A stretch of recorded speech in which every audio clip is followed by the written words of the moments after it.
Pyrrho, I wanted to know what you made of this idea for explaining this problem that nobody could explain, where half the kinetic energy is lost when we collide one mass into another one mass.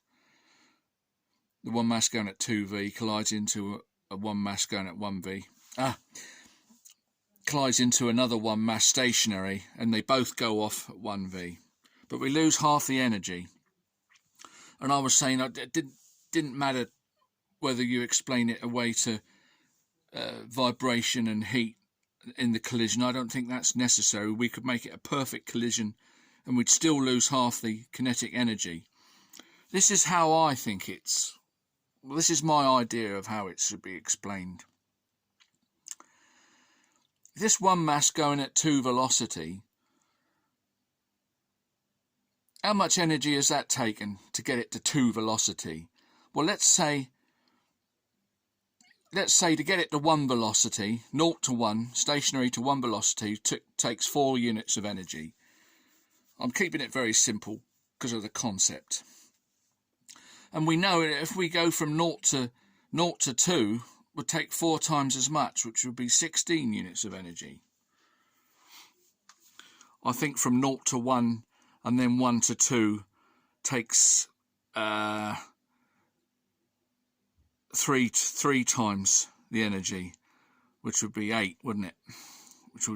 Which then total would be 16 anyway. So what I'm getting at is the second from 0 to 1 is 4, from 0 to 2, twice the velocity is a multiple, isn't it? It's the 4 times. So the second half of its velocity is worth 3 times the energy, from 1 to 2. So what I'm saying is, when this is this one and they're both going off at 1 velocity, let's take just one.